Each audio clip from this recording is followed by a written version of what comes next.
பவுல் சொல்கிறார், நான் பாவிகளின் பிரதான பாவி என்று சொல்லி அனுதினமும் இயேசுவின் இரத்தத்தினால் கழுவப்பட்டு கொண்டிருக்க வேண்டும். அனுதினமும் இயேசுவின் இரத்தத்தினால் தூய்மையாக்கப்பட்டு கொண்டே இருக்க வேண்டும். சத்தியம் நமக்குள்ளே இருக்குமே, ஆனால் அந்த சத்தியம் நம்மை உணர்த்தும். பிரியமானவர்களே, இயேசுவின் நாமத்திலே உங்களை மனதார வாழ்த்துகிறேன். ஏசப்பா உங்களை ஆசீர்வதிப்பாராக. 1 யோவான் 1:8 நமக்கு பாவம் இல்லை என்போமானால் நம்மை நாமே வஞ்சிக்கிறவர்களாய் இருப்போம், சத்தியம் நமக்குள் இராது.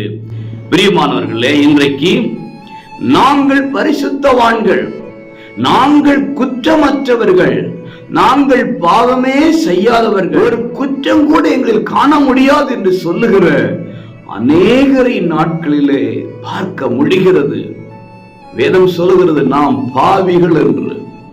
நாம் எல்லா விதத்திலும் பரிசுத்தவான்கள் அல்ல, எல்லா விதத்திலும் நீதி உள்ளவர்கள் அல்ல, எல்லா காரியத்திலும் நியாயமாய் செயல்படுவர்கள் அல்ல.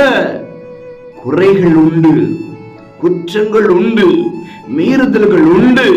சொல்லணும், நான் பாவிதான் என்று. அனுதினமும் இயேசுவின் இரத்தத்தினால் கழுவப்பட்டு கொண்டிருக்க வேண்டும். அனுதினமும் இயேசுவின் இரத்தத்தினால் தூய்மையாக்கப்பட்டு கொண்டே இருக்க வேண்டும். சத்தியம் நமக்குள்ளே இருக்குமே, ஆனால் அந்த சத்தியம் நம்மை உணர்த்தும். பாவமே என்று இல்லை அப்படின்னு சொல்றவனுக்குள்ளே சத்தியம் இருக்காது. ஆகவே நம்மை ஒப்பு கொடுப்போம். அறிந்தும் அறியாமலும் தெரிந்தும் தெரியாமலும் செய்த எல்லாவற்றையும் மன்னியும் ஆண்டவரே, நீ பரிசுத்தப்படுத்தும் ஆண்டவர் என்று ஒப்பு கொடுத்து அனுதினமும் சுத்திகரிக்கப்பட்ட வாழ்க்கை வாழ்வோமே, ஆனால் தேவன் நம்மை ஆசீர்வதிப்பார். இன்றைக்கு நம்மை ஆசீர்வதிக்கட்டும். God bless you.